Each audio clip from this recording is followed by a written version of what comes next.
Hello students and welcome back to our YouTube channel Vidyam. मैं हूं Anshita Jindal, a graduate from SRCC. आज है हमारा डायरेक्टिंग वाले चैप्टर के वन शॉट का दिन।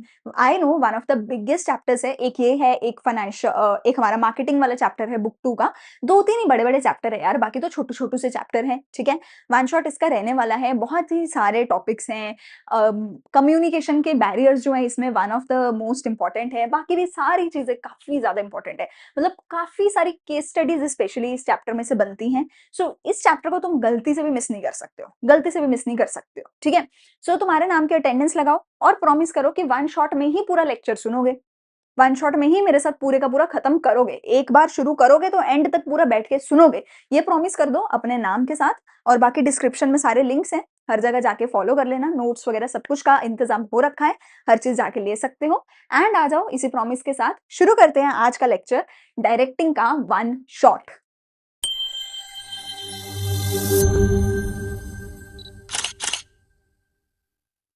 तो शुरू करते हैं हमारा chapter of directing. One of the सबसे लॉन्गेस्ट चैप्टर है तुम्हारी पूरी बिजनेस स्टडीज का। एक डायरेक्टिंग, एक मार्केटिंग मैनेजमेंट। ठीक है, तो प्रोबेबली थोड़ा सा लंबा हो सकता है क्योंकि इसमें काफी सारी चीजें हमें पढ़नी है। कम्युनिकेशन बैरियर्स बहुत तरीके के हैं, तो बहुत सारी चीजें पढ़नी है। पर एक एक करके डिटेल में हर चीज मैं समझाऊंगी, विद एक्रोनियम्स बताऊंगी, तो एक्रोनियम्स की मदद से पूरा चैप्टर तुम्हें इजिली याद भी हो जाएगा। ठीक है, सो सबसे पहले कहते हैं डायरेक्टिंग का मतलब क्या है। देखो, अभी तक हम मैनेजमेंट के अंदर प्लानिंग कर चुके हैं, यानी कि हम ये प्लान बना चुके हैं कि हमें कब क्या करना है, हमारे गोल्स क्या हैं, हमें क्या क्या पूरा करना है। फिर हम अपने रिसोर्सेज को ऑर्गेनाइज कर चुके हैं, अलग अलग डिपार्टमेंट्स बना चुके हैं। उन डिपार्टमेंट्स के अलग अलग हम ऑब्जेक्टिव्स डिसाइड कर चुके हैं, हर डिपार्टमेंट का अपना गोल डिसाइड कर चुके हैं। फिर उन डिपार्टमेंट्स में हमने लोगों को भी तैनात कर दिया है कि भैया किस डिपार्टमेंट में कितने लोग कहाँ पर कैसे रहेंगे, किसका क्या काम होगा, ये हमने स्टाफिंग तक कर दिया है। अब हमें करनी है डायरेक्टिंग, मतलब कि ये जो स्टाफ हमारा आया था, ये सारे स्टाफ को हमें सही दिशा भी दिखानी पड़ेगी। सिर्फ स्टाफ को रिक्रूट करके, सिलेक्ट करके, ट्रेन करके उनकी कुर्सी पे बिठा देने से वो सारे काम नहीं कर देंगे। हमें ऑन अ डेली बेसिस उस स्टाफ को रोज सुबह आकर बताना पड़ेगा आज क्या करना है, कल क्या करना है, अगले हफ्ते में क्या करना है। ऑन अ डेली बेसिस हमें उस स्टाफ को दिशा दिखानी पड़ेगी, डायरेक्शन दिखानी पड़ेगी, हमें उस स्टाफ को डायरेक्टिंग करनी पड़ेगी। ठीक है ना। सो कहने का क्या तात्पर्य है कि तुमने सारे प्लान बना लिए, अलग अलग डिपार्टमेंट्स बना लिए। डिपार्टमेंट अपने आप काम नहीं करेंगे, उसके लिए स्टाफ चाहिए। अब तुमने स्टाफ भी रख दिया, पर स्टाफ भी अपने आप काम नहीं करेगा।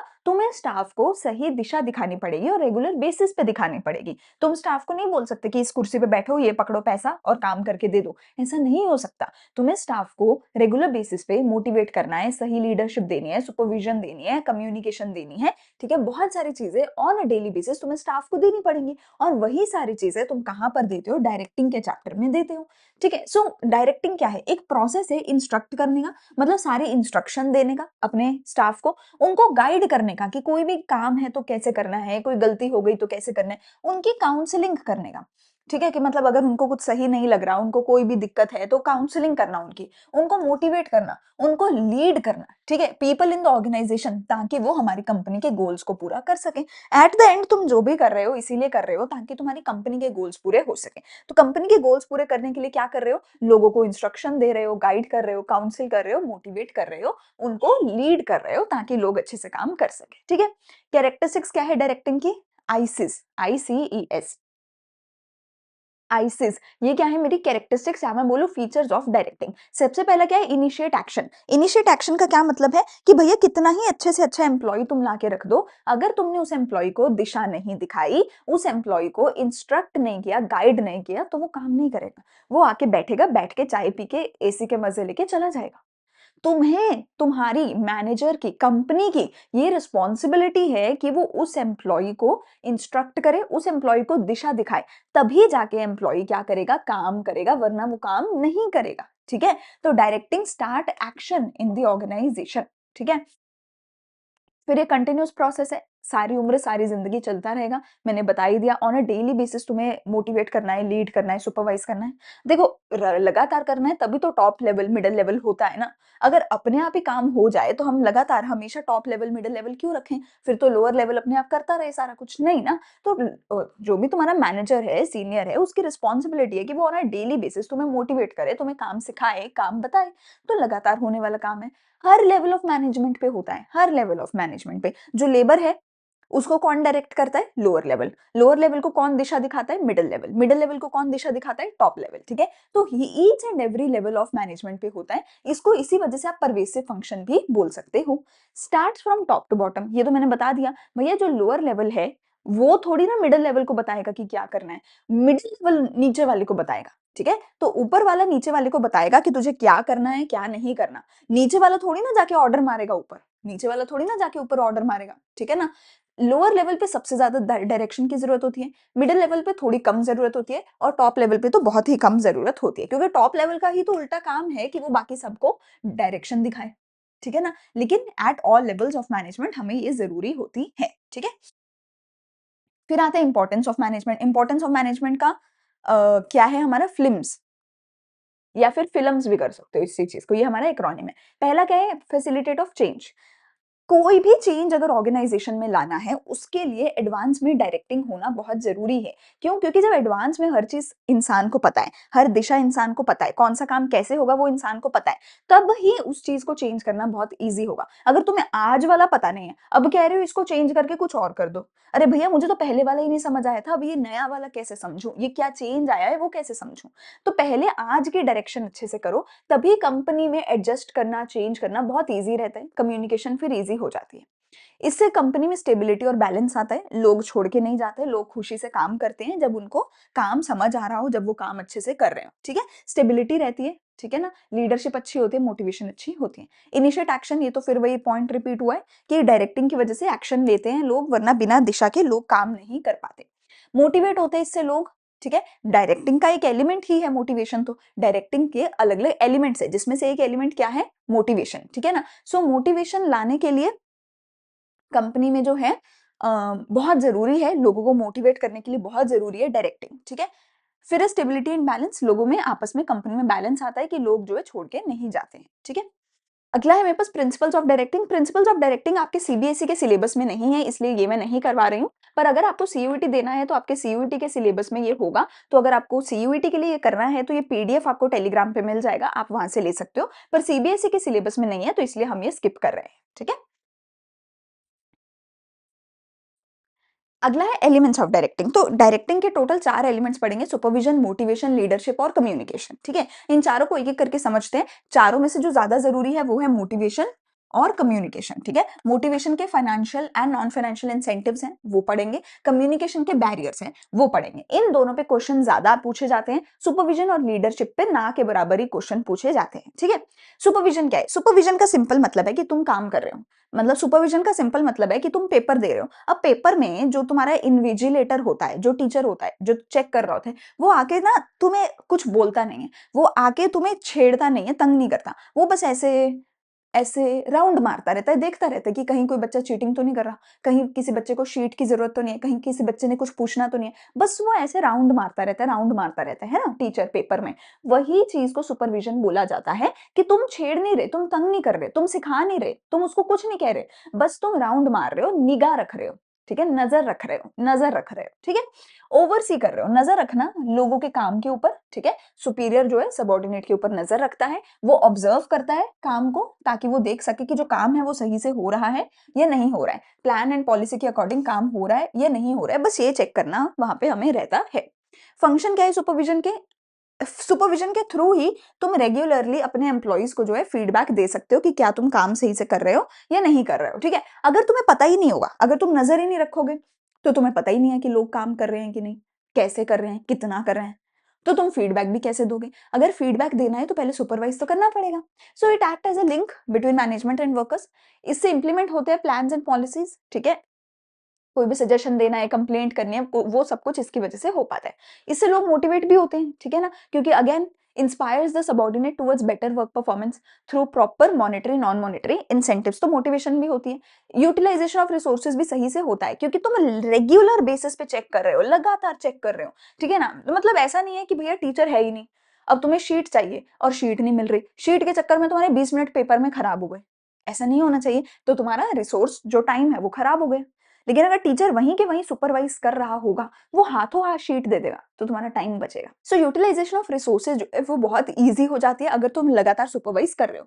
लेबर की प्रॉब्लम्स रिड्यूस होती है क्योंकि it will maintain close contact with the workers bye winning the confidence of the worker, by solving their problems, by taking worker problems on humanitarian grounds. एक आपस में अच्छा रिश्ता बनता है। देखो अब जो टीचर ना 2 घंटे 3 घंटे तुम्हारी क्लास में खड़ा होता है, उस टीचर के साथ तुम्हारा धीरे धीरे थोड़ा तो कंफर्ट लेवल बन जाता है ना। या फिर अगर टीचर बहुत बुरा है तो फिर वो अलग बात है कि अगर वो बहुत तंग कर रहे हैं टीचर तो अलग बात है। अगर एक अच्छे टीचर है जो तंग नहीं कर रहे हैं, है ना, आराम से खड़े हैं, तो आपका एक कंफर्ट लेवल उनके साथ बन जाता है। तो आपकी अगर कोई भी प्रॉब्लम है आप जाके उनसे बात कर पाते हो, है ना, आप उनके साथ अपनी प्रॉब्लम्स डिस्कस करके सॉल्व करवा पाते हो, है ना।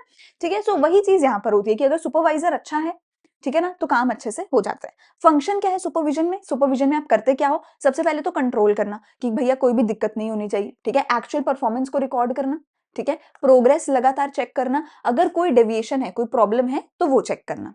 डिसिप्लिन इंश्योर करना कि क्लास में कोई बात नहीं कर रहा, कोई चीटिंग नहीं कर रहा, कोई इधर उधर घूम नहीं रहा, ठीक है ना। तो taking step to maintain the discipline, ठीक है। इंप्लीमेंटिंग पेनल्टीज एंड पनिशमेंट अगर कोई डिसिप्लिन नहीं है तो, ठीक है ना। और फिर रिपोर्ट करना, ये सारी चीजें जो भी तुमने वहां पे क्लास में देखा किया वो सबका रिपोर्ट इकट्ठा करके डेली या वीकली बेसिस पे ऊपर टॉप लेवल तक पहुंचाना, ये सारे काम होते हैं सुपरविजन के, ठीक है।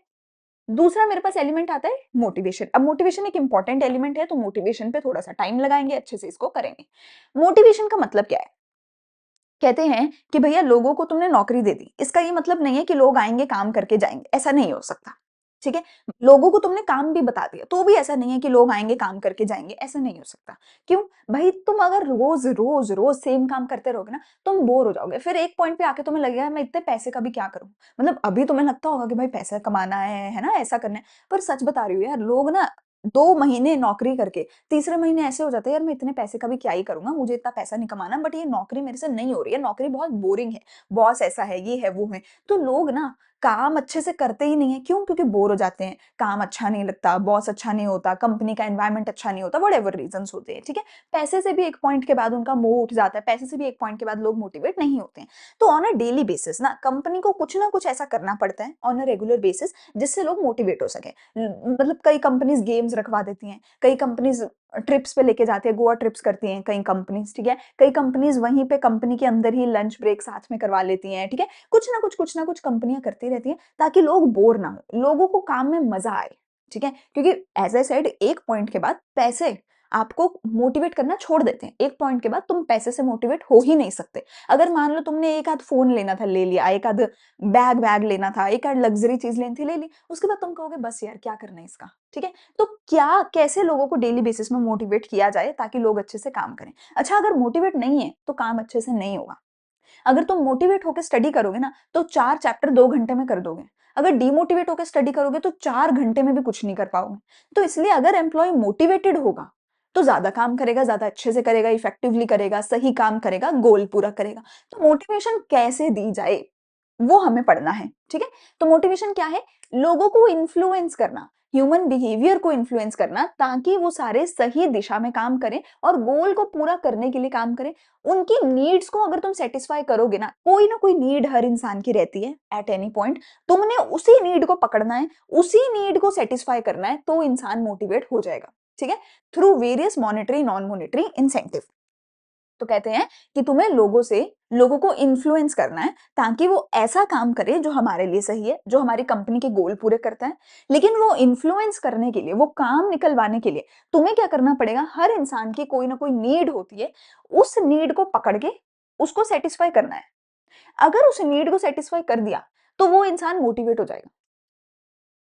जैसे किसी को चाहिए होता है बहुत सारा पैसा, पैसा दे दो। किसी को चाहिए बहुत सारी पावर, तो पावर दे दो। किसी को चाहिए नाम, इज्जत, शोहरत, वो दे दो।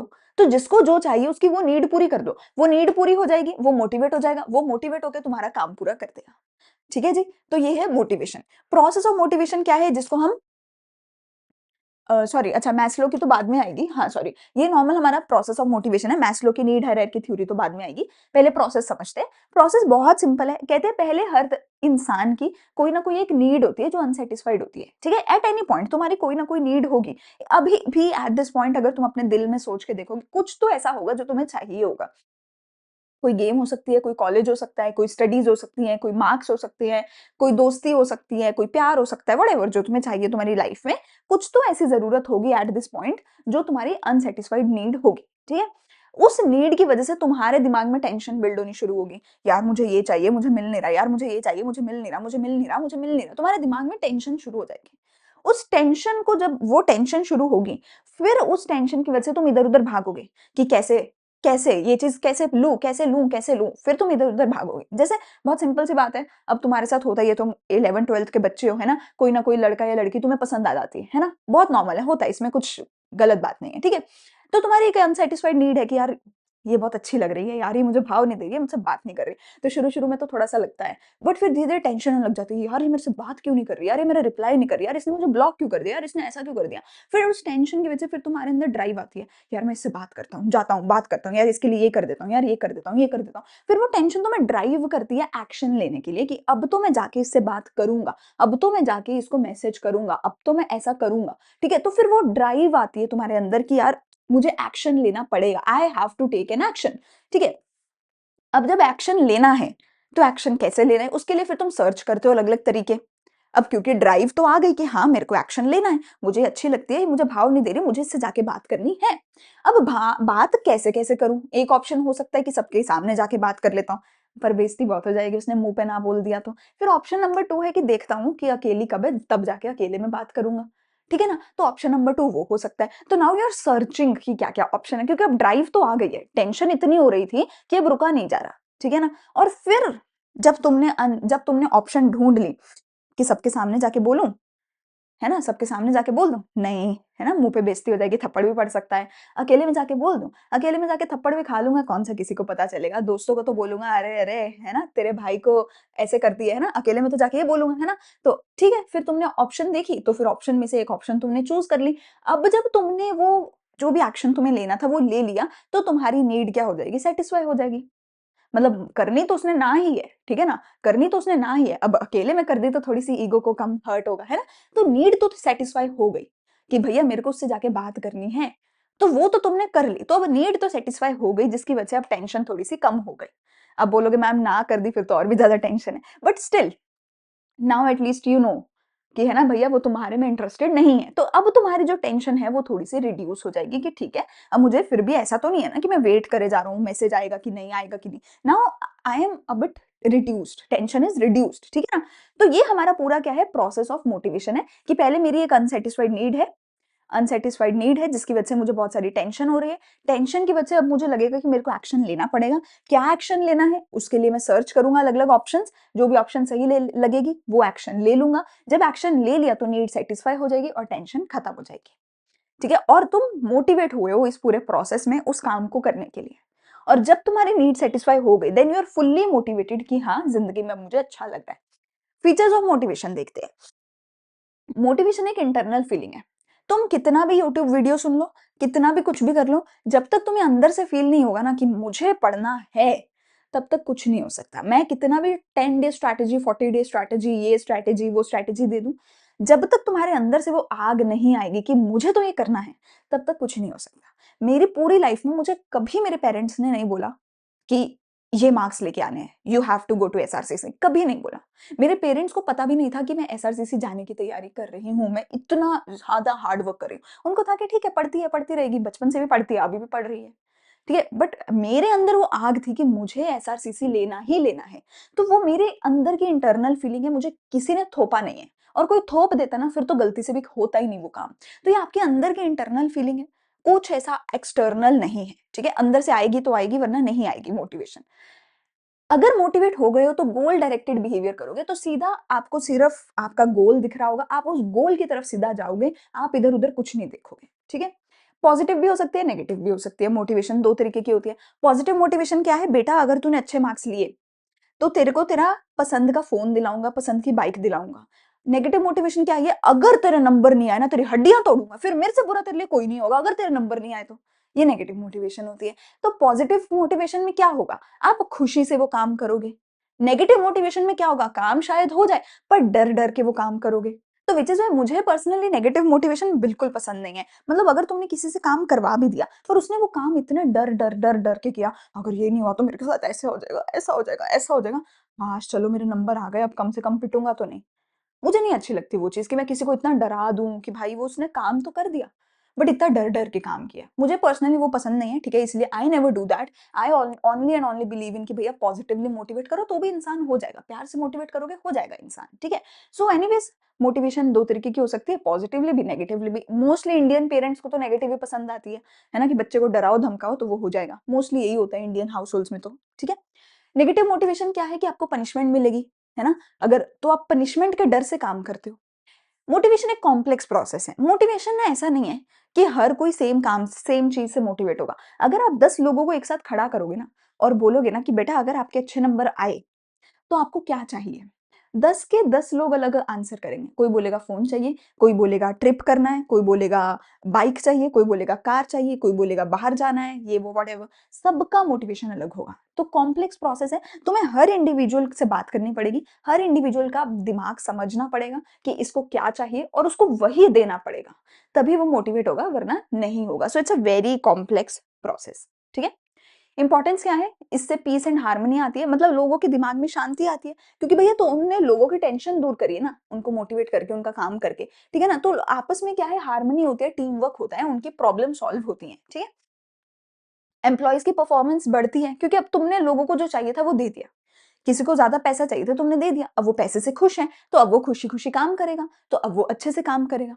कंपनी में चेंज लाने में मदद करता है, क्योंकि लोग खुश हैं, लोगों को पता है कि मेरे को ना बहुत पैसा मिल रहा है, तो ठीक है ना, पैसा मिल रहा है तो कुछ चेंज करने को बोल भी रहे तो कर देता हूँ, क्या दिक्कत है, ठीक है? लोगों का अगर कोई नेगेटिव एटीट्यूड होता है वो पॉजिटिव बन जाता है, क्योंकि लोगों को लगता है यार ये अच्छे लोग हैं, मतलब मैंने अच्छा काम किया तो उन्होंने मेरे को इतना रिवॉर्ड दिया, इन्होंने मेरी इतनी कदर करी, तो ये अच्छे लोग हैं। मतलब तुम अगर लोगों को मोटिवेट करोगे ना, तो लोग अगर तुम्हारे बारे में शुरू में बुरा सोचते भी थे, तो वो धीरे धीरे तुम्हारे बारे में अच्छा सोचने लग जाएंगे, ठीक है? और एम्प्लॉय छोड़कर नहीं जाएगा, क्योंकि एम्प्लॉय को जो चाहिए वो उसे मिल रहा है। अगर उसे वो मिल रहा है तो वो कहीं और क्यों जाएगा? अगर तुम उसे मोटिवेट नहीं कर रहे हो, तुम उसे वो नहीं दे रहे हो जो उसे चाहिए, फिर वो पक्का जाएगा छोड़ के, क्योंकि उसे वो चीज़ कहीं और मिल रही होगी, ठीक है ना? तो एम्प्लॉयी टर्नओवर जो है इससे कम होता है। फिर आते हैं मैस्लो की नीड हायरार्की थ्योरी। मैस्लो की नीड हायरार्की थ्योरी क्या बोलती है?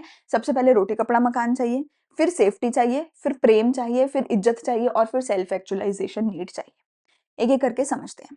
सबसे पहले आता है बेसिक रोटी, कपड़ा, मकान। अगर कोई इतना गरीब है ना कि उसके पास 2 वक़्त की रोटी भी नहीं है, या मतलब बहुत ही ऐसा है कि मतलब बहुत छोटे से घर में रहता है या घर भी नहीं है, ठीक है, रेंट पे है, ठीक है ना? एंड बहुत ही मतलब 10-10 रुपए के पीछे उनको सोचना पड़ता है, 10-10 रुपए के पीछे मतलब उनको उनके पास है ही नहीं इतना, है ना? कि वो ऑटो रिक्शा से भी कहीं जा सकें।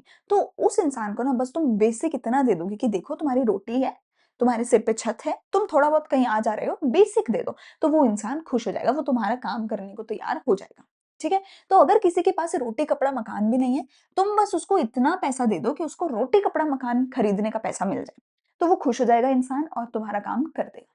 अच्छा जी, अब दूसरे नंबर पे क्या होगा कि मान लो किसी को अब ये मिल गया, मान लो किसी को अब ये मिल गया, फिर वो यहाँ पर जाएगा, फिर वो यहाँ पे जाएगा, वो कहता है देखो अब आज की रोटी तो है, आज तो सिर पे छत है, पर कल को ना हुई तो? कल को मेरी फैमिली भी होगी, मेरे बच्चे भी होंगे, कल को उनके सिर पे छत ना हुई तो? तो दूसरे नंबर पे ना इंसान कहता है देखो आज तो है, पर ना बस मुझे इतनी सिक्योरिटी चाहिए कि जब तक ज़िंदा हूँ, तब तक बस इतना रोटी मिलता रहे, ये मकान, ये सब इतना मिलता रहे, दैट्स इट। मुझे नहीं चाहिए अंबानी, मुझे अंबानी बनना ही नहीं है। आज जितना है, बस इतना ही मिलता रहे सारी उम्र, मैं उसी में खुश हूँ। तो सेफ्टी सिक्योरिटी नीड्स हैं। आपको फिज़िकल सिक्योरिटी चाहिए कि आपको कोई डिज़ीज़ ना हो जाए, कोई क्राइम, कोई एक्सीडेंट ना हो जाए। आपको एक परमानेंट जॉब चाहिए, ठीक है ना? कि आज जो रोटी मेरे को मिल रही है वो मिलती रहे। वो कैसे मिलेगी? जब मेरी जॉब परमानेंट हो जाएगी, क्योंकि अभी नौकरी नहीं छूटेगी। नौकरी से पैसा आता रहेगा, पैसे से रोटी आती रहेगी, ठीक है? और सोशल सिक्योरिटी, ठीक है? कि आपको जो है थोड़ी बहुत पेंशन वगैरह लग जाए, ठीक है? बीमारी में, डिसेबिलिटी में, बुढ़ापे में आपको जो है सेम रोटी मिलती रहे। तो पेंशन वगैरह थोड़ी-सी आपको चाहिए, ठीक है ना? तो सोशल सिक्योरिटी में आपको पेंशन चाहिए। इसमें आपको एक परमानेंट जॉब चाहिए, फिजिकल सिक्योरिटी में आपको काइंड ऑफ एक इंश्योरेंस चाहिए, ठीक है? तो बस आपको सिक्योरिटी मिल जाए 3 तरीके की, उतने में आप खुश हो जाओगे। अब अच्छा, अब एक इंसान है जिसको ना सरकारी नौकरी मिल गई, पहले वो बहुत गरीब था, उसके पास रोटी भी नहीं थी। फिर उसको जो है एक छोटी-सी नौकरी मिली, फिर उसको एक सरकारी नौकरी मिल गई। अब सरकारी नौकरी में क्या है, उसको इंश्योरेंस भी मिल गई, परमानेंट जॉब भी हो गई, पेंशन भी हो गई। अब सरकारी नौकरी से उसको पता है कि मैं 50, 60, 70 साल की उम्र तक जब तक भी ज़िंदा हूँ, सेम लाइफ़स्टाइल रहेगा। ऊपर नहीं होगा बट सेम लाइफ़स्टाइल तो रहेगा। अब वो कहता है कि अब मुझे ना एक ग्रुप बनाना है। अब मुझे किट्टी पार्टी पे जाना है। अब मुझे अपने दोस्तों के साथ एक ग्रुप बनाना है, उस ग्रुप का हिस्सा बनना है। क्यों? क्योंकि मैं भी अब उनके जैसा बनूँ। मैं भी अब एक ग्रुप का हिस्सा हूँ, जो ग्रुप में मुझे ऐसा फ़ील हो कि मेरे जैसे लोग हैं। क्योंकि जब लोगों को लगता है ना मेरे जैसे हैं, तो लोग खुश होते हैं। तो अब आपको ग्रुप बनाना है, बिलॉन्गिंग नीड्स चाहिए, ठीक है ना? It refers to the affection, एक सेंस ऑफ बिलॉन्गिंगनेस चाहिए, एक्सेप्टेंस चाहिए कि हाँ, मेरे जैसे लोग हैं, मेरे दोस्त हैं, मेरा ग्रुप है, जो मुझे एक्सेप्ट करते हैं, द वे आई एम, ठीक है? अब वो भी मिल गई। अब एक ग्रुप भी मिल गया, अब क्या करो? अब तुम्हें चाहिए एस्टीम। अब तुम कहते हो कि एक ग्रुप तो है, पर अब मुझे इस ग्रुप का भी लीडर बनना है। अब इस ग्रुप में भी मुझे सबसे बढ़िया बन के दिखाना है, क्योंकि इंसान की ना नीड कभी खत्म नहीं होती, है ना? कुछ एक मिल गया तो दूसरा चाहिए, फिर अब क्या चाहिए? अब कहते हो मुझे इस ग्रुप में सबसे बेस्ट बनना है, मुझे इस ग्रुप का लीडर बनना है, इस ग्रुप में सबसे ज़्यादा पैसा मेरा हो, सबसे अच्छा बेटा मेरा हो, सबसे अच्छा घर मेरा हो, सबसे अच्छी गाड़ी मेरी हो। फिर तुम्हें इज़्ज़त चाहिए कि उस ग्रुप का सबसे बेस्ट मैं बन जाऊँ। मेरे को जो है अपनी सेल्फ इमेज, अपनी रिकॉग्निशन चाहिए, अपनी रिस्पेक्ट चाहिए दूसरों से, कि मैं प्रेज़िडेंट बन जाऊँ, मेरा एक सेपरेट केबिन हो, मेरी जॉब और अच्छी हो, ठीक है? और लास्टली जब वो भी मिल गया, तो तुम्हें चाहिए self actualization need. Self actualization need का क्या मतलब है? कि अब जितना सब मिल गया, देखो, अब रोटी, कपड़ा, मकान भी है, परमानेंट जॉब भी है, इज़्ज़त भी है, दोस्त भी हैं। अब मुझे ऐज़ सच कुछ और नहीं चाहिए, क्योंकि जितना कुछ चाहिए था वो मिल गया, पैसा भी है, नौकरी भी है। अब मुझे क्या करना है? इन सभी चीज़ों को मल्टीप्लाई करना है। अब मैं कहता हूँ कि ये जो भी चीज़ें हैं, ये ही सारी चीज़ें और बढ़ती रहें। नौकरी है और अच्छी हो जाए, पैसा है और ज़्यादा हो जाए, बच्चा है उसके और अच्छे मार्क्स आ जाए, डॉक्टर बन गया, अच्छा चलो उससे बड़ा डॉक्टर बन जाओ, इंजीनियर बन गया और बड़ा इंजीनियर बन जाओ, ठीक है ना? फैमिली है तो फैमिली में और थोड़ा-सा बड़ा घर हो जाए, ठीक है ना? तो बस वही सब मल्टीप्लाई होता रहे, होता रहे, होता रहे। फिर इंसान बस इतना चाहता है और कुछ नहीं चाहता, ठीक है? तो फिर लास्टली मेरा क्या है? Self actualization need. तो ये मेरी सारी नीड्स हो गई और ये नीचे से ऊपर को शुरू होती है। Psychological needs, social security needs, belonging needs, esteem needs, self actualization needs. नीचे वाली पूरी होगी तो ऊपर जाओगे, फिर ऊपर, ऊपर, ऊपर। पहले एक पूरी होनी चाहिए तभी ऊपर बढ़ोगे। अगर ये पूरी नहीं हुई तो जब तक ये पूरी नहीं हो जाती तब तक इसी पे अटके रहोगे। जब ये पूरी हो जाएगी तो ऊपर, फिर और ऊपर, फिर और। ठीक है जी? अच्छा जी, अब मेरे आते हैं financial and non financial incentives of motivation, ठीक है? अब मोटिवेट कैसे किया जाए? मोटिवेट 2 तरीके से किया जा सकता है, या तो पैसा दे दो या नॉन फाइनेंशियल इंसेंटिव दे दो, ठीक है? एक-एक करके समझते हैं। सबसे पहले नॉन मॉनेटरी के ना अंदर ना नाम से समझ आ रहा है कि पैसा तो नहीं है, मतलब मैं तुम्हें पैसा तो नहीं दे रहा, पैसे के अलावा कुछ और दूँगा, पर पैसा नहीं दूँगा। एज़ आई सेड कि एक पॉइंट के बाद तुम्हें पैसा नहीं चाहिए, एक पॉइंट के बाद तुम बोलोगे I don't want money, I am already having enough money, but now I want इज़्ज़त। नाउ आई वांट कि मुझे लोग रिस्पेक्ट करें। तुमने देखा होगा यार, बहुत अमीर लोग भी जो है सुसाइड तक कर लेते हैं, बिकॉज़ उनको पैसा मिल गया है। उनको कुछ और ऐसा था जो नहीं मिला, कोई प्यार नहीं मिला, कोई इज़्ज़त नहीं मिली। लोगों की लाइफ़ बहुत अंदर से खोखली होती है, पैसा होने के बाद भी, बिकॉज़ दे आल्सो वांट इज़्ज़त, ईगो, एटीट्यूड उनका पूरा होना चाहिए, सेल्फ एस्टीम होनी चाहिए। ठीक है जी? और ये हायर लेवल मैनेजमेंट के लिए मोस्टली ये होती है, क्योंकि गरीब बंदा ना पहले पैसा ही माँगेगा। गरीब बंदा नहीं कहता कि मेरी ईगो है, गरीब बंदा नहीं कहता कि मेरा एटीट्यूड है। तो ये हायर लेवल मैनेजमेंट के लिए कि पैसे से तो हो गया, मन भर गया, अब इज़्ज़त, ईगो, एटीट्यूड चाहिए, ठीक है? तो इसके अंदर क्या-क्या आएगा? सबसे पहले एम्प्लॉयी को रिकॉग्निशन दो। एम्प्लॉयी को रिकॉग्निशन दो कि हाँ, तू मन एम्प्लॉयी ऑफ द मंथ है, तू एम्प्लॉयी ऑफ द ईयर है, तेरा काम सबसे अच्छा, तेरे से अच्छा कोई नहीं। एम्प्लॉयी को ऐसा बोल दो, वो कहेगा अच्छा मैं तो यहाँ का राजा हूँ, तो मैं तो भैया अब और अच्छा काम करूँगा, ताकि मैं महाराजा बन जाऊँ। ठीक है? आपके काम की आपको प्रेज़ करी जाए। ठीक है? आपको सर्टिफ़िकेट दिया जाए बेस्ट मेंबर का, कोई मेंटोस वगैरह दी जाए। यूजुअली बैंक में तो होता ही है, किसी भी बैंक में जाओगे ना, वहाँ पे एक नोटिस बोर्ड होता है। नोटिस बोर्ड पे ऐसे लगा हुआ होता है एम्प्लॉयी ऑफ द मंथ, उसमें फोटो लगी हुई होती है, ये नाम लिखा हुआ होता है कि इस मंथ का ये था बेस्ट, इस मंथ का ये था बेस्ट, ठीक है? So that is employee recognition program. Job enrichment का मतलब होता है कि जो जॉब है ना तुम्हारी, उसी को तुम बहुत ज्यादा इंटरेस्टिंग बना दो। अगर जॉब इंटरेस्टिंग होगी ना तो इंसान सारा दिन उलझा रहेगा, ये कैसे करूँ, ये ऐसे करूँ, ये वैसे करूँ, जॉब में 4 लोगों से बात करनी हो, जॉब में किसी अच्छी लड़की से बात करनी हो, तो उसी में लोग खुश हो जाते हैं, है ना? तो making a job more important by greater variety of work content, requiring higher level of knowledge and skill, providing opportunity for personal growth. जहाँ पे लोगों को दिख रहा है कि मैं भी कुछ सीख के निकलूँगा, ठीक है? तो वहाँ पे जॉब ही इंटरेस्टिंग बना दो, तो लोग कर लेंगे काम। फिर है career advancement opportunity. Career advancement मतलब उनको अपना करियर आगे बढ़ाने का मौका दो। उनको टाइम टू टाइम तुम कुछ ना कुछ ट्रेनिंग देते रहो, कुछ ना कुछ पढ़ाते, सिखाते, लिखते रहो, कुछ ना कुछ डेवलपमेंट करते रहो। कोई ना कोई ऐसी नई चीज़ सिखा दो जो उसको पहले से नहीं आती थी, तो वो खुश हो जाएगा। तो वो खुश हो जाएगा कि भैया अब मैंने ये नया सीख लिया, अब मेरे को भी हायर लेवल जॉब मिलेगी इसकी वजह से, ज़्यादा सैलरी मिलेगी इसकी वजह से, और यहीं पे काम करता हूँ क्योंकि आज ये सीखा हूँ, कल कुछ और सिखाएँगे, तो लोग खुश हो जाएँगे। अच्छा स्टेटस दे दो, अच्छा स्टेटस दे दो कि भैया हाँ, ये हमारी कंपनी का प्रेज़िडेंट है, वाइस प्रेज़िडेंट है, और कंपनी का नाम जितना अच्छा होगा, तो लोगों का स्टेटस वैसे ही उतना अच्छा हो जाएगा कि भैया रिलायंस में काम करता हूँ, है ना? तो कंपनी तो लोगों को स्टेटस दे दो, उनको कोई प्रेज़िडेंट, सीओओ, सीईओ कुछ बना दो, ठीक है ना? हेड बना दो किसी चीज़ का, तो वो खुश हो जाएँगे।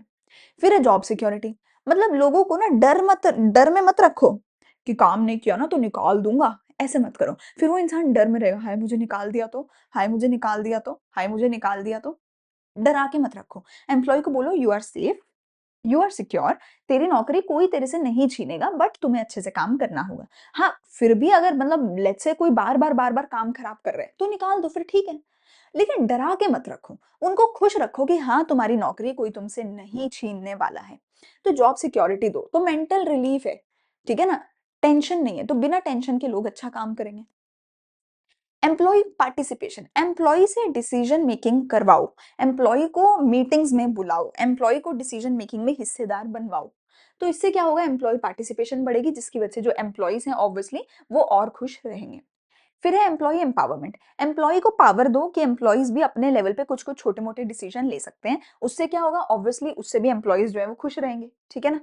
फिर है ऑर्गेनाइजेशन का क्लाइमेट, ऑर्गेनाइजेशन में एक ऐसा क्लाइमेट बनाओ जहाँ पर लोग कंफर्टेबली काम कर सकें। कंपनीज़ में आजकल क्या होता है, बहुत सुंदर-सुंदर एरियाज़ बने हुए होते हैं कि ज़रूरी नहीं है डेस्क पे ही बैठ के काम करना है। कहीं पे प्ले एरिया बना है, वहाँ पे जाके बैठ जाओ, कहीं खिड़की के पास जाके बैठ के काम कर लो, कहीं पे कोई गेमिंग एरिया है, वहाँ बैठ के काम कर लो, है ना? सीढ़ियाँ अच्छी बना रखी होती है कि सीढ़ियों में बैठ के काम कर सकते हो। सुंदर-सुंदर एरिया बना रखे होते हैं ताकि लोग खुशी से काम करें। अच्छा, हर कोई बहुत अप्रोचेबल होता है आजकल कि अच्छा उससे बात करनी है, ईज़िली जाके कंफर्टेबली बात करो, कोई तुम्हें खा नहीं रहा, ठीक है? तो वर्किंग कंडीशन इतनी अच्छी बनाओ, ग्रीन एनवायरनमेंट बनाओ, कैंटीन बनाओ, जिम बनाओ, ताकि लोग खुशी-खुशी काम करें। मतलब अगर तुमने कभी नहीं देखा है ना, तो कहीं पे ना यूट्यूब पे जाके ना गूगल के ऑफिस का ना टूर देखना कि गूगल की ऑफिस में a day in my life at Google office. एक बार जाके वो देखना एंड यू विल रियलाइज़ कि ऑफिस इतने सुंदर हो सकते हैं। मतलब अगर कोई एक बार गूगल के ऑफिस में किसी की जॉब लग जाए ना, फ़र्क ही नहीं पड़ता उसको कि मेरा पैसा कम है या ज़्यादा। क्योंकि इतना सुंदर ऑफिस, इतना अच्छा सब कुछ अंदर होता है ना कि people just go there for that office.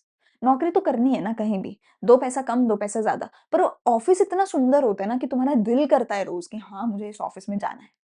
ठीक है? देखना एक बार गूगल ऑफ़िस, अभी नहीं वीडियो देख लो पहले ये, लेक्चर पूरा करो उसके बाद देखना, ठीक है?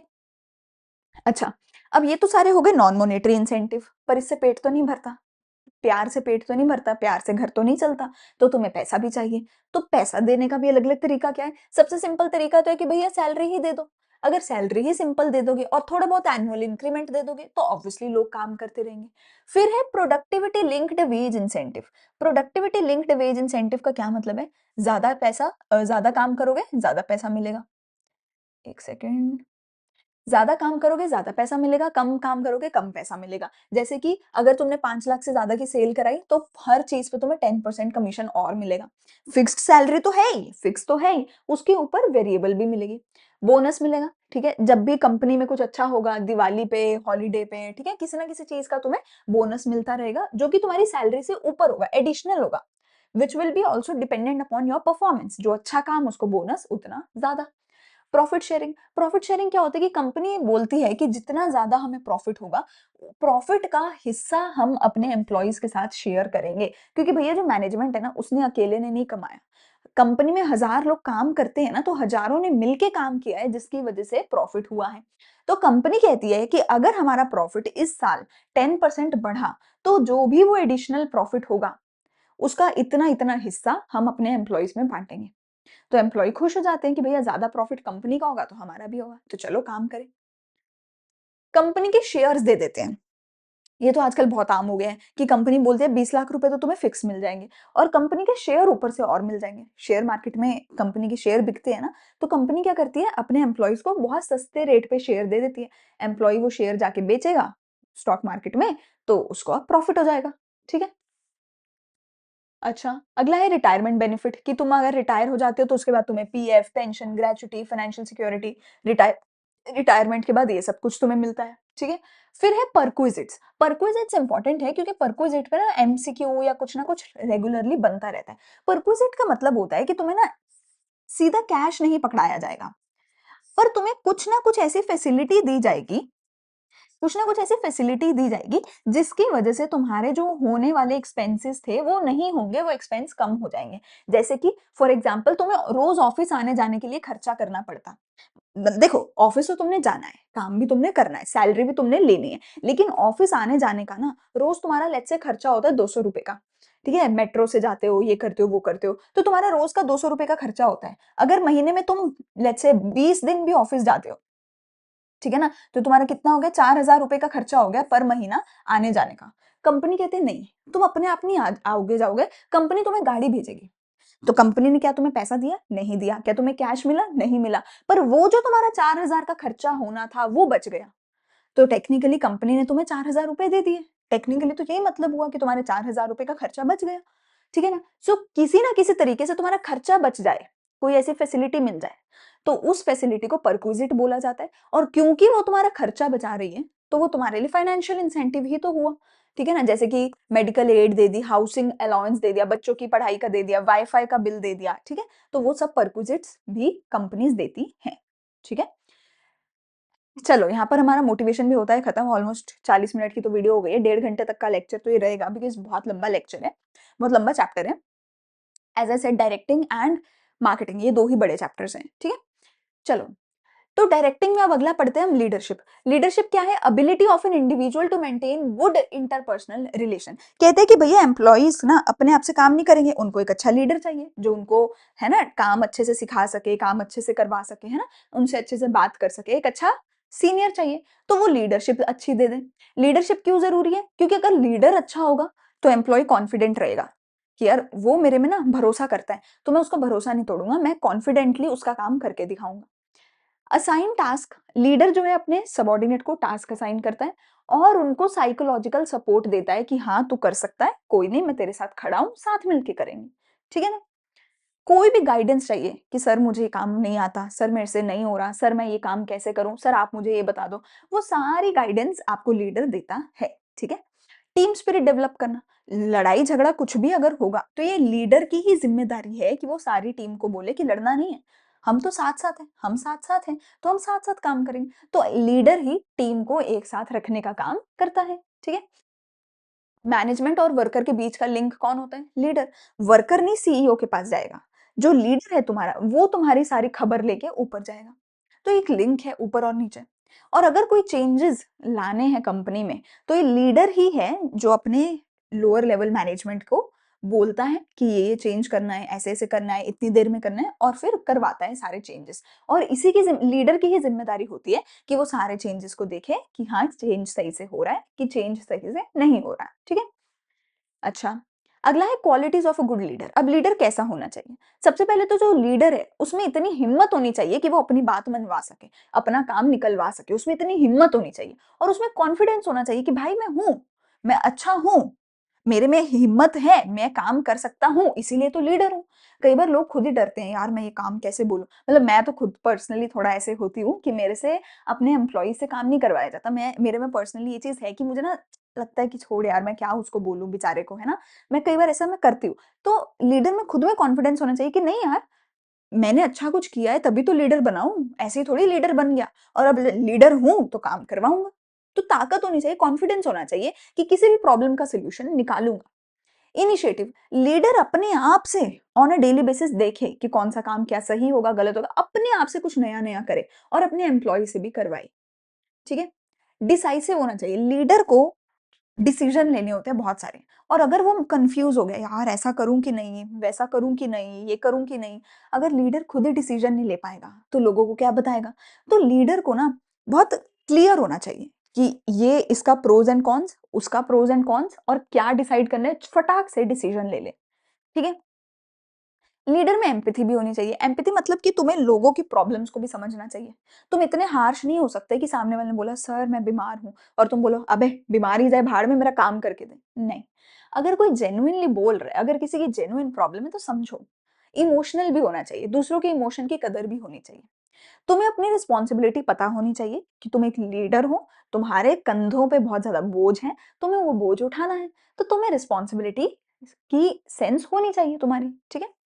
कम्युनिकेशन अच्छी होनी चाहिए कि जहाँ प्यार करना है प्यार करो, गुस्सा करना है गुस्सा करो, डांटना है डांटो, पनिशमेंट देनी है दो। हर तरीके की कम्युनिकेशन स्किल तुम्हें आनी चाहिए। ग्रुप में कैसे प्रेजेंट करना है वो भी बताओ, वन टू वन कैसे बात करनी है वो भी पता हो। ठीक है। मोटिवेट करना आना चाहिए लोगों को कि भैया तू कर सकता है, तू कर सकता है, तू कर सकता है। मैं बहुत अच्छा मोटिवेट करती हूँ अपने स्टूडेंट्स को, मुझ में ये स्किल बहुत अच्छा है। और उसको काम की फुल नॉलेज होनी चाहिए। मतलब अगर मैं फॉर एग्जांपल मैं एक एडिटर रखती हूँ और उसे बोलती हूँ वीडियो एडिट करके दे, और मुझे खुद को 1% भी नहीं आता कि वीडियो एडिट क्या कैसे होती है, क्या होती है, तो वो कुछ भी करके दे देगा ना, मुझे पता ही नहीं चलेगा।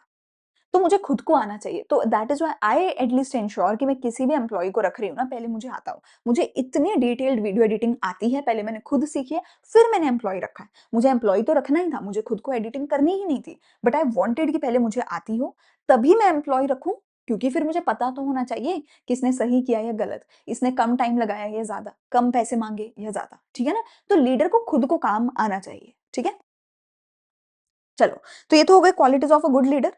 अब बात आती है कि लीडरशिप स्टाइल कौन-कौन से हमारे हो सकते हैं। तो हमारे मेजरली 3 तरीके के लीडरशिप स्टाइल हो सकते हैं। मैं आपको पहले ये दिखा देती हूँ। मेजरली 3 तरीके के लीडरशिप स्टाइल होते हैं। एक होता है ऑटोक्रेटिक लीडरशिप, जिसके अंदर सारी पावर किसके पास होती है? लीडर के पास होती है। एम्प्लॉयी के पास कोई पावर नहीं होती। वो बेचारा चुपचाप बैठ के सुनता है, करता है, सुनता है, करता है, सुनता है, करता है। वो बोल ही नहीं सकता।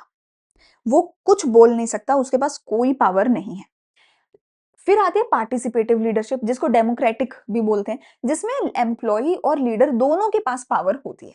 इसके पास अपने काम की पावर होगी, इसके पास अपने काम की पावर होगी। वो अपने लेवल पे डिसीजन लेगा, वो अपने लेवल पे डिसीजन लेगा।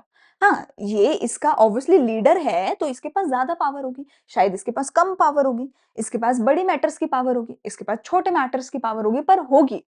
अपने अपने काम की पावर दोनों के पास होगी। ठीक है।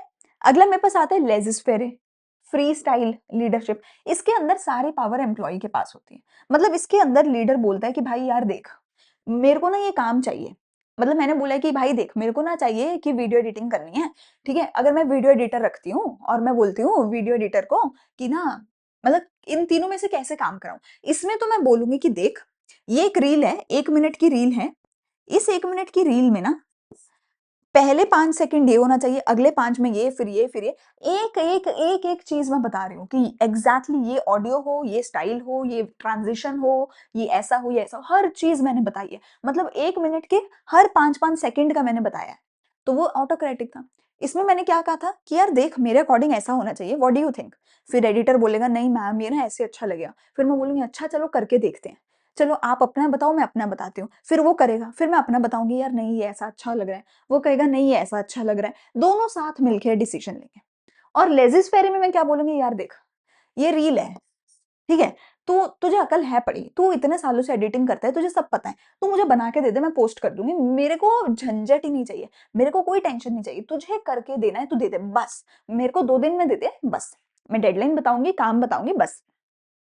अब वो कैसे मर्ज़ी करे, कोई भी स्टाइल लगाए, कुछ भी करे, वो उसकी मर्ज़ी। मेरे को ब्लाइंड ट्रस्ट है उस पे। मेरे को पता है कि वो ट्रेन्ड है, मेरे को पता है वो गलती नहीं करेगा, उसको पता है मुझे क्या चाहिए और वो करके दे देगा। फुल पावर एम्प्लॉयी के पास है, लीडर अपना लगा हुआ है, अपने काम कर रहा है। लीडर इसको तंग ही नहीं करता। जब तक एम्प्लॉयी को कोई प्रॉब्लम नहीं है, उसको डाउट नहीं है, तब तक वो यहाँ नहीं जाएगा। तब तक वो अपना काम खुद से करता रहेगा। ठीक है? सो ऑटोक्रेटिक लीडरशिप क्या है? सबसे पहले ऑटोक्रेटिक की बात करें, मैनेजर के पास सारी पावर होती है, वो नीचे वालों से बात तक नहीं करता, ठीक है? और स्टाफ को बस ओबे करना होता है बिना पूछे कि सर ऐसा क्यों? नहीं, करना है तो कर भाई, मैं क्यों बताऊँ ऐसा क्यों? मैं तेरा लीडर हूँ, मैं नहीं बताऊँगा कैसे करना है, ठीक है? ये कब होता है? जब स्टाफ को अकल नहीं होती और टाइम बहुत कम होता है। पर इसमें स्टाफ जो है टेंस्ड रहता है, स्टाफ जो है खुश नहीं रहता, मोरल डाउन रहता है, स्टाफ छोड़ के चला जाता है। इसके अंदर क्या होता है, स्टाफ को बोला जाता है कि तुम भी डिसीजन मेकिंग करो। स्टाफ को इन्फॉर्म किया जाता है हर चीज़ के बारे में, स्टाफ को पूछा जाता है हर चीज़ के बारे में, ठीक है? ये कब होता है? जब स्टाफ को अफ़ेक्ट होगी जो चीज़ें, उन चीज़ों में स्टाफ से पूछना चाहिए और आपको स्टाफ को भी डेवलप करना है, उनमें भी जॉब सैटिस्फैक्शन लानी है, तब ये होता है। लेकिन ये कब यूज़ नहीं होता? जब इतना टाइम ही नहीं है कि सबसे पूछा जाए, तब ये यूज़ नहीं होता, ठीक है? और जब मैनेजर को डर है कि मैं इससे पूछूँगा ना, तो ये मेरे सिर पे चढ़ जाएगा, ठीक है? तो तब मैनेजर इसको यूज़ नहीं करता। लेजिस फेरे क्या होता है? लेजिस फेरे क्या होता है? लीडर ने फुल फ्रीडम दे दी है और लीडर कोई पावर नहीं यूज़ कर रहा। ये mostly on the group, it depends on the group to establish its own goal and work on its problem. तो एम्प्लॉयी जो है वो खुद से अपना पूरा काम करेगा, ठीक है? और ये कब यूज़ होता है? जब वर्कर ट्रस्टवर्दी है, नॉलेजेबल है, हाइली स्किल्ड है। मैंने बोला ना यार, तू इतने सालों से एडिट कर तो रहा है, तेरे को सब पता तो है, मैं क्या रोज़-रोज़ बताऊँ? तब ये यूज़ होता है, ठीक है? वर्कर को भी पता है कि हाँ, मेरे को सब आता है। ठीक है? और कब यूज़ नहीं करना चाहिए? If manager can not provide regular feedback. अगर मैनेजर के पास फीडबैक देने का टाइम नहीं है ना, तो ये नहीं चल पाएगा, क्योंकि मैंने क्या बोला, जब तक एम्प्लॉयी खुद से कर रहा है, कर रहा है। अगर एम्प्लॉयी को डाउट है, कुछ भी है, तो एम्प्लॉयी पूछेगा, ठीक है ना? और जब मैनेजर अपनी रिस्पॉन्सिबिलिटी एस्केप कर रहा है, फिर ये पूरा सिस्टम खराब हो जाएगा, ठीक है? तो ये ओवरऑल क्या है, मेरे 3 तरीके के लीडरशिप स्टाइल्स हैं। चलें आगे? चलें आगे, लास्ट उस पे, लास्ट मेरा क्या है, एलिमेंट्स ऑफ कम्युनिकेशन। कम्युनिकेशन तुम्हें पता ही है, 2 लोग आपस में बात करें, तो उसे कम्युनिकेशन बोलते हैं। एंड कम्युनिकेशन के हमारे बेसिकली बैरियर्स होते हैं अलग-अलग तरीके के। वो जो बैरियर्स है, वो सबसे इंपॉर्टेंट है पूरे चैप्टर में से, क्योंकि उन बैरियर पे एमसीक्यू तो बन ही सकता है, बट केस स्टडीज़ बहुत ज़्यादा बनती हैं, ठीक है? मैंने अपनी इंपॉर्टेंट क्वेश्चन वाली वीडियोज़ में केस स्टडीज़ करवाई हुई हैं, तो आप वहाँ से भी देख सकते हो, ठीक है? मैं व्हाट्सएप पे भी डेली बेसिस पे बहुत केस स्टडीज़ डालती रहती हूँ, तो वहाँ से भी तुम एमसीक्यू सॉल्व कर सकते हो, ठीक है जी? जल्दी से कम्युनिकेशन करते हैं, आई थिंक अगेन 20 मिनट्स का तो होगा ही ये टॉपिक, ठीक है? कम्युनिकेशन का मतलब क्या है? कम्युनिकेशन का मतलब है कि 2 लोग आपस में अपने ideas, opinions, facts, information, instructions, हर चीज़ को आपस में एक्सचेंज करें। लोग अपने मैसेजेस को आपस में एक्सचेंज करें। क्या-क्या चेंज करेंगे? वर्ड्स के फॉर्म में, बोल के, पिक्चर दिखा के, एक्शन के थ्रू, जेस्चर्स के थ्रू, हैंड मूवमेंट्स के थ्रू, इन सब चीज़ों के थ्रू तो तुम कम्युनिकेशन कर सकते हो 2 लोग आपस में, ठीक है? कम्युनिकेशन का प्रोसेस क्या होगा? सबसे पहले एक सेंडर होता है। सेंडर वो इंसान होता है जिसको कोई मैसेज भेजना होता है। लाइक मैं वीडियो डाल रही हूँ ना, मैं सेंडर हूँ, क्योंकि मेरे को अपनी पढ़ाई तुम्हें देनी है। So I am the sender who sends the message, ठीक है? फिर मैं एक मैसेज बनाती हूँ। लाइक मेरा मैसेज क्या है, व्हाटएवर आई एम एक्सप्लेनिंग, ठीक है ना, my ideas, feelings, suggestions, order, ठीक है, वो मैं इनको देना है। इसको मैं एनकोड कर रही हूँ। फॉर एग्जांपल मैं एनकोड किस में कर रही हूँ, मेरे आइडिया को हिंदी लैंग्वेज में एनकोड कर रही हूँ, ओरल हिंदी लैंग्वेज में एनकोड कर रही हूँ मैं अपने मैसेज को। So converting the message into words, pictures, gestures, ठीक है, साथ में मैं जेस्चर कर रही हूँ, साथ में मैं पीपीटी दिखा रही हूँ। So I am encoding my knowledge in Hindi language with hand movements with a PPT, ठीक है? मीडियम मेरे पास क्या है, social media, YouTube, online, internet, ठीक है? तो अलग-अलग मीडिया हो सकते हैं अपने मैसेज को भेजने के लिए। कॉल हो सकती है, वन टू वन क्लासेस हो सकती हैं, घर आके पढ़ाई हो सकती है, ऑफलाइन क्लासेस हो सकती हैं। उस सारे मीडियम में से मैंने क्या चूज़ किया, यूट्यूब, ठीक है ना? फिर है डिकोडिंग। अब तुम लोग सुन तो सब लोग सेम ही रहे हो, मैं सबको सेम बात सुना रही हूँ, लाखों लोग सेम चीजें सुन रहे हैं, पर हर इंसान उसको अलग तरीके से डिकोड करेगा, हर इंसान अलग तरीके से समझेगा। हर इंसान के दिमाग में जो पिक्चर बन रही होती है ना, जब भी मैं कुछ समझा रही हूँ, वो पिक्चर अलग बन रही होती है। So everyone डिकोड्स it in their language with their understanding, जो भी उनको सिंबल्स समझ आते हैं उस हिसाब से वो डिकोड करते हैं। डिकोड कौन करता है? रिसीवर। तुम जो डिकोड कर रहे हो, तुम कौन हो? रिसीवर, क्योंकि तुमने मेरी कम्युनिकेशन को रिसीव किया है। और फिर तुम मेरे को देते हो कमेंट सेक्शन में जाके फीडबैक कि हाँ, अच्छा था, बुरा था, समझ आया कि नहीं आया, ठीक है ना? और इस पूरे प्रोसेस में हमारे पास क्या होती है, एक नॉइस भी इस पूरे प्रोसेस में होती है, ठीक है? नॉइस भी पूरे प्रोसेस में होती है। नॉइस का मतलब क्या है कि कुछ ना कुछ बीच में प्रॉब्लम आएगी। बहुत बार होता है तुम्हारा इंटरनेट नहीं चल रहा, मेरी वीडियो खराब हो गई, हाय हो ना यार, बहुत लंबी वीडियो है, मत खराब होना। मेरे साथ तो बहुत बार हो चुका है, 50 मिनट की 1 घंटे की वीडियो बनाई, वो रिकॉर्ड ही नहीं हुई, तो बहुत प्रॉब्लम्स ऐसे चलती रहती हैं, ठीक है ना? सो वो नॉइज़ चलती रहती है। सिंबल तुम्हें मेरे समझ नहीं आए, तुम्हें टेलीफोन कनेक्शन पुअर था, तुम सुन ही नहीं रहे थे, साथ-साथ चैटिंग कर रहे थे, लेक्चर चलता जा रहा है, ठीक है ना? फॉल्टी डिकोडिंग, तुमने अच्छे से डिकोड ही नहीं किया, तुम्हें अच्छे से तुमने उस पे ध्यान नहीं दिया, अच्छे से सुना नहीं, अटेंशन नहीं दिया, ठीक है ना? या तुम्हें अच्छे से समझ नहीं आया, मैंने कुछ और बोला, तुमने कुछ और समझ लिया, तो ये सारी प्रॉब्लम्स चलती रहती हैं।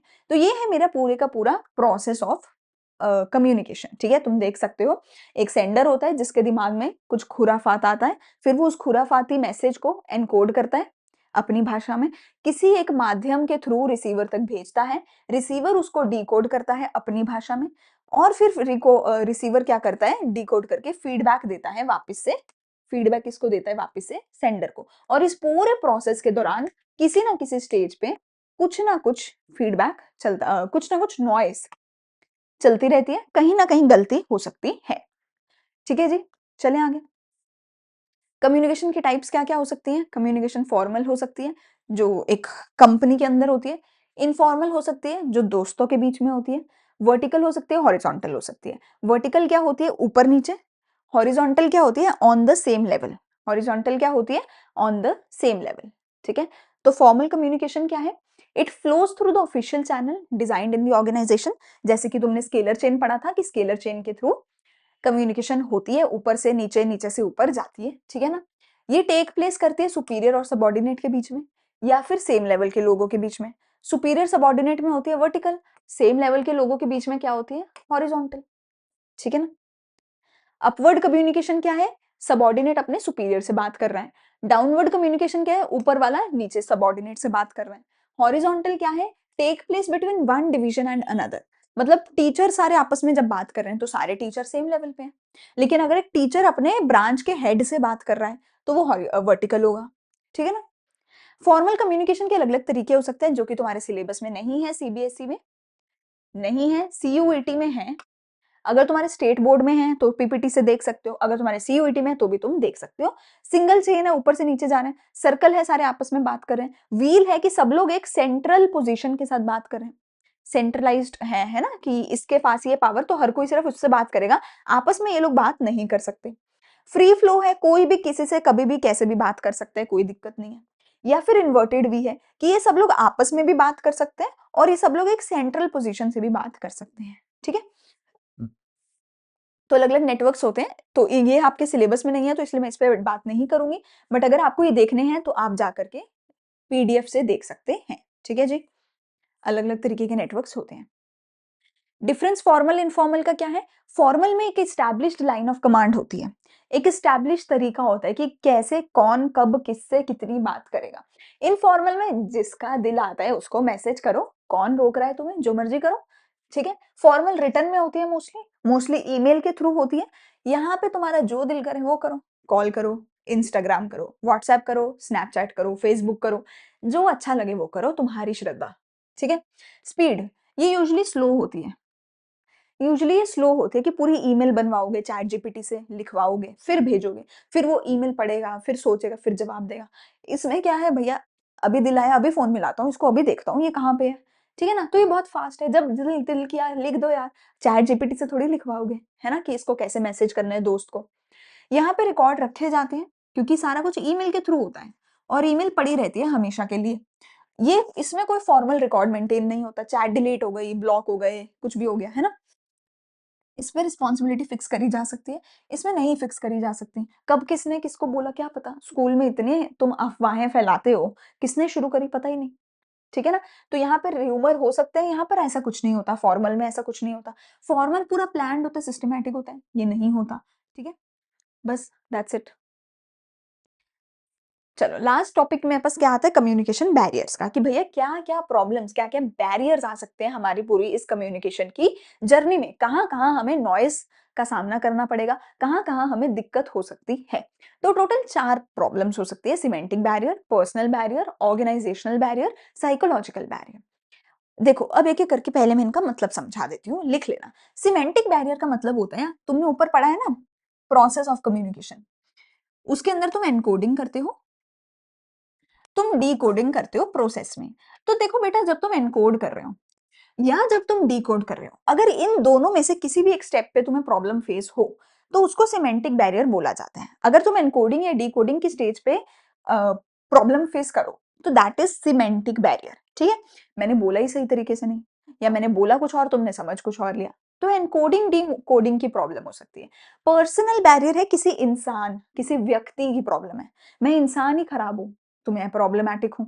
ऑर्गेनाइजेशनल बैरियर मतलब मेरी जो कंपनी है, कंपनी के ऑर्गेनाइजेशन के सिस्टम में कोई बैरियर है। साइकोलॉजिकल बैरियर मतलब तुम्हारा दिमाग खराब है, तुम्हारे दिमाग में कोई प्रॉब्लम है, ठीक है। तो या तो तुम्हारी एनकोडिंग डिकोडिंग खराब है, या तुम इंसान ही खराब हो, या तुम्हारी कंपनी खराब है, या तुम्हारा दिमाग खराब है, ठीक है। इन चारों में से कोई एक चीज खराब होने पे तुम्हें बैरियर हो सकता है, तुम्हें प्रॉब्लम हो सकती है। तो ये चारों में से क्या क्या मतलब है एक एक करके पढ़ते हैं। सिमेंटिक बैरियर क्या है? एनकोडिंग डिकोडिंग की प्रॉब्लम है, ठीक है। सबसे पहले सिंबल्स विद डिफरेंट मीनिंग्स। हर चीज का अलग मतलब हो सकता है, हर लैंग्वेज में, हर सिटी में, हर स्टेट में, specially in India we are so diverse कि हर चीज का अलग मतलब हो सकता है। अगर मैं ऐसा करूं तो किसी के लिए थम्स अप है, किसी के लिए इसका मतलब है यस, तो किसी के लिए इसका मतलब हो सकता है नो, ठीक है। इसका अलग मतलब हो सकता है। तुम वो करते हो ना धमशराज, तो धमशराज में कोई इसको इंग्लिश बोलता है, कोई इसको हिंदी बोलता है, इसको पंजाबी, है ना, न्यू, ओल्ड, वेरी ओल्ड। तो ये सारे सिंबल्स का सबके लिए अलग मीनिंग हो सकता है, ठीक है ना। तो वर्ड्स के हर एक सिंबल के अलग अलग मतलब हो सकते हैं। अच्छा, कई लैंग्वेजेस में क्या होता है ना, ऐसा करोगे तो यस माना जाता है, कई में तुम ऐसा ऐसा करोगे तो नो माना जाता है, ठीक है। तो तुम्हारे जो भी तुम सिंबल्स कर रहे हो, है ना, जो भी जेस्चर कर रहे हो, बॉडी लैंग्वेज कर रहे हो, उन सबका अलग मीनिंग हो सकता है, ठीक है। जो भी इमोजीज तुम लगाते हो, जो भी इमोजीज तुम लगाते हो उनका अलग अलग मतलब होता है। फॉर एग्जाम्पल, अगर मैं ऐसे हाथ जोड़ रही हूँ, हाथ जोड़ने वाला जो ब्लू वाला इमोजी होता है, ऐसा है ना, उस ब्लू इमोजी का सबके लिए अलग मतलब है। कोई इसको नमस्ते बोल रहा है, कोई कह रहा है भाई मेरे हाथ जोड़ दिए, मेरे साथ बात मत कर, मैंने हाथ जोड़ दिए, स्टॉप इट, है ना। सबके लिए अलग मतलब हो सकता है इस चीज का। अच्छा, कई लोग कहते हैं कि इसका मतलब होता है हाई फाइव, कि ये भी हाथ जोड़ा, ये भी हाथ जोड़ा, तो तुम हाई फाइव कर रहे हो। तो ये इमोजीज के सबके अलग मतलब होते हैं, ठीक है। फिर है अनक्वालिफाइड एजम्पशन। तुमने पहले ही अज्यूम कर लिया कि इसके तो ऐसे ऐसी बात है। मतलब मेरे साथ, हमारे साथ ये चीज बहुत होती है। देखो, कोई भी इंसान जब नया नया यूट्यूब चैनल स्टार्ट करते हैं, 3 से 4 साल लगते हैं यूट्यूब पे ग्रो होने के लिए, ठीक है। दैट डजेंट मीन कि तुम खराब हो, दैट डजेंट मीन कि तुम्हारा कंटेंट खराब है। बट अगर यूट्यूब मेरा कंटेंट तुम्हें दिखाए ना, तुमने सर्च किया चैप्टर डायरेक्टिंग, मेरी वीडियो ऊपर आई ही नहीं, क्यों नहीं आई? क्योंकि यूट्यूब को पता ही नहीं कि तुम मेरी वीडियो मांग रहे हो, तो यूट्यूब ने नहीं दिखाई। तो मेरी वीडियो पे व्यूज भी कम आए, तो क्या इसका मतलब है मेरी वीडियो खराब है? ऐसा नहीं है। तो बच्चे कई बार अज्यूम करते हैं ज्यादा व्यूज मतलब ज्यादा अच्छा, कम व्यूज मतलब कम अच्छा। ऐसा नहीं होता। ज्यादा व्यूज मतलब वो टीचर 8-10 साल से पढ़ा रहा है, कम व्यूज मतलब इन्होंने नया नया यूट्यूब शुरू किया है, ये मतलब होता है। तो हर कोई अपना अलग अलग असम्पशन बना के चलता है कि भैया ये तो ऐसा ही होगा, ये तो बहुत रूड इंसान है, ये तो ऐसा ही होगा, ये तो बहुत रोतलू इंसान है, ये तो ऐसा ही होगा, है ना। ऐसा नहीं होता। अगर तुम अंदर जाके देखोगे तो चीजें बहुत अलग हो सकती हैं। असम्पशन मत लो। बॉडी लैंग्वेज और जेस्चर मैंने बता दिया कि ऐसे करना, ऐसे करना, हर चीज का अलग मतलब होता है हर भाषा में, ठीक है। चलो, अगला है लैंग्वेज ट्रांसलेशन। ये तो बहुत सिंपल है। तुम्हें मेरी लैंग्वेज नहीं समझ आई, मेरे को तुम्हारी नहीं आई। अब मैं तुम्हें पंजाबी में कुछ भी बोल दूं, ठीक है, तो तुम्हें नहीं समझ आएगी मेरी लैंग्वेज। अच्छा, पंजाबी लैंग्वेज वैसे भी इतनी लाउड है, इतनी लाउड है कि पंजाबी में अगर हम पंजाबी लोग अगर नॉर्मल भी बात करते हैं तो लोगों को लगता है तो लड़ाई कर रहे हैं। मेरे एसआरसीसी वाले दोस्त मुझे पंजाबी में, जब मैं घर पे बात कर रही होती हूँ, वो सुनते हैं, लाइक यार तुम लड़ क्यों रहे हो? एंड आई वाज लाइक नहीं भाई, ये तो हमारा नॉर्मल है, पंजाबी लैंग्वेज है ही ऐसी, ठीक है। तो अब लैंग्वेज की वजह से बहुत बैरियर्स होते हैं, ठीक है। फिर है बैडली एक्सप्रेस्ड मैसेज। फिर है बैडली एक्सप्रेस्ड मैसेज, कि मैसेज हमने एक्सप्रेस ही गलत तरीके से किया है। मतलब ये तो बहुत बार होता है तुम्हारे साथ, यार हमारे में कम्युनिकेशन गैप हो गया, तुम कुछ और बोलना चाहते थे, उसने कुछ और समझ लिया और मुंह पे थप्पड़ मार दिया। तुम तो कुछ और बोल रहे थे, उसने कुछ और समझ लिया। तो तुम्हारा मैसेज ही तुमने अच्छे से क्लियर नहीं किया था, है ना। तुमने डरते डरते डरते डरते बोलना कुछ और था, बोल के कुछ और ही आ गए, तो गलत एक्सप्रेस कर दिया अपने मैसेज को, ठीक है। टेक्निकल वर्ड्स तुमने गलत तरीके से यूज कर लिए। अब तुम लोग अब छोटे बच्चे हो, 12th के बच्चे हो, तुम्हें नहीं पता टेक्निकल चीजें जो मैंने एसआरसीसी जाके सीखी हैं। अब अगर मैं वो टेक्निकल वर्ड्स बोलने लग गई, तुम बोलोगे यार ये क्या बकवास कर रही है मैडम, ये हमें तो समझ ही नहीं आ रहा है क्या बोल रही है, ये कौन सी भाषा में बोल रही है। So you will not understand the technical words, right. And which is why again हमारा कम्युनिकेशन बैरियर होगा। तो एनकोडिंग डिकोडिंग के स्टेज पे लैंग्वेज बैरियर हो सकता है, बैडली एक्सप्रेस्ड मैसेज हो सकता है, ये सारी प्रॉब्लम्स हो सकती है। इसका एक्रोनिम हमारे पास क्या है? सबलेट। इसका एक्रोनिम हमारे पास क्या है? सबलेट, ठीक है। Symbols with different meanings, unqualified assumptions, body language, language translation, badly expressed message and technical word language, ठीक है। तो ये सारे आपके सिमेंटिक बैरियर हो सकते हैं। फिर है साइकोलॉजिकल साइड की, तुम्हारा दिमाग। अगर तुम्हारा दिमाग ही खराब है तो कोई कुछ नहीं कर सकता, तो ये साइकोलॉजिकल बैरियर है। दिमाग के अंदर क्या है भैया? तुम्हारे इमोशनल साइकोलॉजिकल स्टेटस की वजह से कोई प्रॉब्लम हुई है, या तो सेंडर का दिमाग खराब है या तो रिसीवर का दिमाग खराब है, ठीक है। कैसे भैया? Loss by transmission and poor retention. अब तुम्हें मैं कितना ही कुछ बताती रहूं, तुम याद ही नहीं रखते हो। तुम्हारे दिमाग में तो चल रही है उसकी बातें कि उसने क्या बोला। उसका तो एक एक चीज याद है कि उसने कब पहली बार देखा, कब पहली बार मैसेज किया, कब पहली बार बात की, कब ब्लॉक किया। उसका तो एक एक दिन याद है, एक एक डेट याद है, एक एक टाइम याद है। मैडम ने जो बोला है वो याद ही नहीं है, तो तुम्हारा दिमाग खराब है भैया कि तुम मेरी बताई चीजें याद नहीं कर रहे हो। तो तुम्हारा पुअर रिटेंशन है, तुम्हारे दिमाग में याद ही नहीं रहता मैसेज क्या था। इन अटेंशन, अटेंटिवली तुमने सुना ही नहीं, फिर से तुम्हारा दिमाग तो कहीं और ही लगा हुआ है। तो मैं कुछ बोल रही हूँ, तुम अटेंटिवली सुन नहीं रहे हो, तो इनअटेंशन है। मिसट्रस्ट है, तुम सामने वाले पे भरोसा ही नहीं करते हो। अगर एक बार किसी ने तुम्हारा भरोसा तोड़ दिया, तो दूसरी बार तुम उस पे भरोसा करोगे ही नहीं, चाहे वो कितना ही सच्चा हो, चाहे वो कितना ही अच्छा बोल रहा हो। तो तुम्हारे दिमाग में तो पहले ही डिस्ट्रस्ट बैठा हुआ है, ठीक है। अर्ली एस्टिमेशन, तुमने पहले ही सोच लिया कि ये तो इंसान ऐसा ही है। अगेन वही बात है कि अगर हमारे व्यूज कम है, तुमने पहले ही सोच लिया अरे व्यूज कम है तो मतलब अच्छा नहीं होगा। अरे अंदर जाके देखो, 5 मिनट 10 मिनट सुनो, देन यू विल रियलाइज कि अच्छा है कि नहीं। Then you will make a decision कि अच्छा है कि नहीं, ठीक है ना। तो तुमने पहले ही एस्टिमेट कर लिया, तो इसका एक्रोनियम क्या हो गया? लाइम, ठीक है। तो ये हो गए साइकोलॉजिकल बैरियर्स। ऑर्गेनाइजेशनल बैरियर मतलब तुम्हारी कंपनी में एनवायरनमेंट अच्छा नहीं है, क्लाइमेट अच्छा नहीं है, कंपनी का स्ट्रक्चर अच्छा नहीं है, अथॉरिटी रिलेशंस अच्छे नहीं है, रूल्स अच्छे नहीं है, कुछ तो कंपनी में प्रॉब्लम है। जैसे पहला है स्टेटस, मतलब मान लो मैं तुम्हारी मैनेजर हूँ और मेरे अंदर ना ईगो भरी हुई है कि भाई मैं तो टॉप लेवल की हूँ, मैं तुमसे अच्छी हूँ, तो मैं अपने उसमें अंधी हो चुकी हूँ स्टेटस में, तो मैं तुमसे काम करवा ही नहीं पाऊंगी, मैं तुम्हारे साथ मिलके काम नहीं कर पाऊंगी। तो अगर आपको आपकी पोजीशन का बहुत ही ज्यादा यू नो घमंड है, तुम दूसरे की सजेशन सुनोगे ही नहीं, तुम दूसरे को पागल समझोगे, ठीक है ना। तो उस वजह से तुम काम नहीं कर पाओगे अच्छे से। अगर ऑर्गेनाइजेशन का स्ट्रक्चर ही अच्छा नहीं है कि मतलब कौन सी चीज कहाँ पड़ी है, कब कैसे किसी से बात करनी है, अगर वो सब क्लियर नहीं है, अगर स्केलर चेन अच्छे से फॉलो नहीं हो रही है, तो प्रॉब्लम हो सकती है, कम्युनिकेशन डिले हो सकता है। कंपनी में फैसिलिटी नहीं है, कोई मीटिंग रूम नहीं है, ठीक है, टेलीफोन वगैरह नहीं है ढंग से, कोई सजेशन बॉक्स नहीं है, कोई कल्चरल गैदरिंग वगैरह नहीं है, तो भी कंपनी में लोग दुखी होंगे। रूल्स रेगुलेशंस अच्छे नहीं है, कोई बहुत ही ज्यादा स्ट्रिक्ट रूल है, हर चीज के लिए रिटर्न एप्लीकेशन मांगते हैं, तो भी लोग तंग हो जाएंगे, बैरियर हो जाएगा। कंपनी की पॉलिसी अच्छी नहीं है कि अगर बहुत ही हाईली सेंट्रलाइज्ड ऑर्गेनाइजेशन है, ठीक है ना, कंपनी में फ्री फ्लो ऑफ कम्युनिकेशन नहीं है, तो भी लोग परेशान हो जाएंगे, ठीक है ना। तो इसका हमारा एक्रोनियम क्या हो गया? शार्प। ऑर्गेनाइजेशनल बैरियर का एक्रोनियम क्या हो गया? शार्प, ठीक है जी। अगला हमारे पास क्या आएगा? Personal barrier. पर्सनल बैरियर में हमारे पास क्या क्या आएंगे कि मेरे किसी पर्सन, किसी इंसान की वजह से कुछ प्रॉब्लम यहाँ पर हमें देखने को मिल रही है। तो कोई इंसान गलत है, किसी इंसान में प्रॉब्लम है, या तो सेंडर में या तो रिसीवर में। क्या प्रॉब्लम है? या तो इंसान डरता है, जो सीनियर है वो डरता है कि अगर मैंने जूनियर को पावर दी तो ये जूनियर मेरे सिर पे चढ़ेगा, कल को मेरी पावर छीन लेगा। तो इस चक्कर में सीनियर अपनी पावर किसी को देता ही नहीं है, क्योंकि उसको डर लगता है कि मेरी पावर मेरे से छीन ली जाएगी, ठीक है। वो कम्युनिकेट ही नहीं करना चाहता, जूनियर को लगता है यार मैं नहीं बात करूंगा, मैं नहीं बात करूंगा, ये पागल है, ये ऐसा है। या सीनियर सोच रहे हैं मैं इससे बात नहीं करूंगा, ये बेवकूफ है, ये इसको तो कुछ आता नहीं है, तो तुम बात करना ही नहीं चाहते। कॉन्फिडेंस नहीं है सुपीरियर को, सीनियर को लगता है कि मेरे जूनियर को कुछ आता ही नहीं है, उसको कॉन्फिडेंस ही नहीं है, इसलिए वो उसको कुछ बताता ही नहीं है, उससे बात ही नहीं करता, उससे काम में वो ही नहीं मांगता, डिसीजन डिसीजन मेकिंग में उससे उसका ओपिनियन ही नहीं मांगता, क्योंकि उसको लगता है इसको कुछ आता ही नहीं, ठीक है।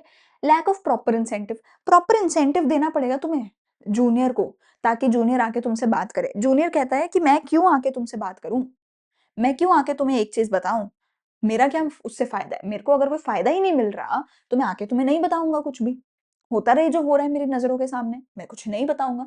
अगर मेरे को कोई इंसेंटिव मिले कि हाँ मैं आके बताऊं तो मेरे लिए फायदा होगा, तभी मैं आके बताऊंगा, वरना मैं नहीं बताऊँगा।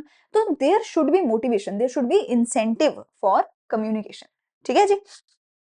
तो ये तो हो गए मेरे सारे के सारे बैरियर्स। इसका क्या है फुल, FULL, इसका एक्रोनिम क्या है फुल, ठीक है ना? अगला लास्ट टॉपिक कि इन बैरियर को ओवरकम कैसे किया जाए। इन बैरियर को ओवरकम करने का बहुत सिंपल तरीका है कि तुम बैरियर याद कर लो और उसका उल्टा लिख दो, तो ये सॉल्व हो जाएगा। जैसे कि फुल वाला एक एक्रोनियम था, एक था शार्प, एक था लाइम, है ना? 3 तो मेरे को याद ही है, एक और था है ना अपना एक्रोनियम सबलेट।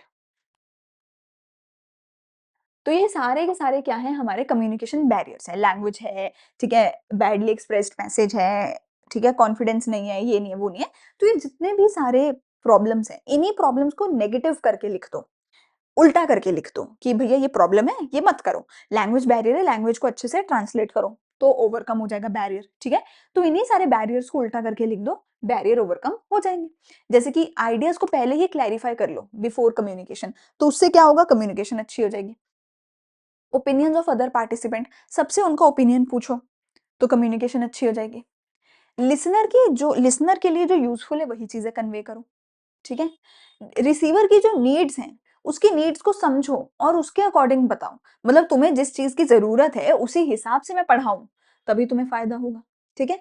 कम्युनिकेशन पे बार बार फीडबैक लेते रहो, फॉलो अप लेते रहो। दैट इज वाई ऐसे कि मुझे कमेंट सेक्शन में बताओ कि तुम्हें क्या समझ आया, क्या नहीं समझ आया, ठीक है? फीडबैक तुम खुद भी देते रहो टाइम टू टाइम, ठीक है ना? लिसनिंग स्किल्स अच्छे करो, ऐसा नहीं कि इनअटेंटिव हो, अटेंटिव रहो, याद रखो चीजों को, ठीक है? लैंग्वेज क्या है, टोन क्या है, कंटेंट क्या है, उन सब चीजों की अवेयरनेस तुम्हें होनी चाहिए, ठीक है? अगर ये सारे नहीं भी याद हो रहे तो भी जो ऊपर लिखा है उसका ऑपोजिट करके आ जाना कि लैंग्वेज ट्रांसलेशन सही से करो, दूसरे की लैंग्वेज को समझने की कोशिश करो, अपना अटेंटिव रहो, अपने सुपीरियर में, अपने सबॉर्डिनेट में कॉन्फिडेंस रखो, अपने एम्प्लॉय को इंसेंटिव दो ताकि वो आके बात करे, है ना? जो भी ऊपर बैरियर है उन सब का उल्टा लिख के आ जाना, तो ओवरकम हो जाएंगे बैरियर्स, ठीक है? कम्युनिकेशन की इंपॉर्टेंस क्या है? इससे लोगों को मोटिवेशन मिलता है, ठीक है? लोग कोऑपरेट करते हैं, शांति रहती है, साथ में मिलके काम कर सकते हैं अगर कम्युनिकेशन अच्छा होगा। मैनेजर की एफिशिएंसी बढ़ती है, डिसीजन मेकिंग आसान होती है, इफेक्टिव लीडरशिप आती है, रूट ऑफ कोऑर्डिनेशन है। मतलब सारी बहुत बेसिक सी चीजें हैं, ठीक है? मतलब ये जितने भी है ना, सारी की सारी बहुत बेसिक चीजें हैं। ये सारी तुम बता सकते हो कि अगर कम्युनिकेशन अच्छा होगा तो गोल पूरा होगा, काम टाइम से होगा, आपस में रिश्ते अच्छे बने रहेंगे, लड़ाई झगड़ा नहीं होगा, कन्फ्लिक्ट नहीं होगा, ठीक है? मोटिवेशन होगी, लीडर अच्छा होगा, सबॉर्डिनेट खुश होंगे, एम्प्लॉयी टर्नओवर नहीं होगा। मतलब तुम समझ रहे हो, बहुत बेसिक चीज़ है जो तुम बार-बार पढ़ चुके हो, उनमें से कुछ भी लिख कर आ जाओगे, तुम्हारा काम चल जाएगा। बहुत बेसिक पॉइंट्स है, ठीक है? बाकी इंपॉर्टेंस ऑफ को कम्युनिकेशन कुछ इतना इंपॉर्टेंट है भी नहीं है, ठीक है ना? मतलब वही बेसिक चीज़ है कि मैनेजर और एफिशिएंटली काम करेगा, डिसीजन मेकिंग आसान होगा जब सबसे पूछ के डिसीजन लोगे, सब लोग खुशी-खुशी काम कर पाएँगे, खुशी-खुशी अच्छे से डिसीजन लेंगे। लीडरशिप ईज़ी रहेगी क्योंकि लीडर भी बात कर रहा है, जूनियर भी बात कर रहा है, तो लीडरशिप आसान हो जाएगी और कोऑर्डिनेशन अच्छे से होगी। मतलब वही बात है ना, कम्युनिकेशन गैप नहीं रहेगा, बात अच्छे से कर रहे हो, सारी बातें कम्युनिकेट हो रही हैं, तो कोऑर्डिनेशन अच्छे से हो जाएगी। ठीक है जी? चलो यहाँ पर हमारा फाइनली चैप्टर होता है खत्म, ठीक है? 1 घंटे के लेक्चर में हमारा फाइनली चैप्टर होता है खत्म, 1 घंटे से तो ऊपर का ही होगा।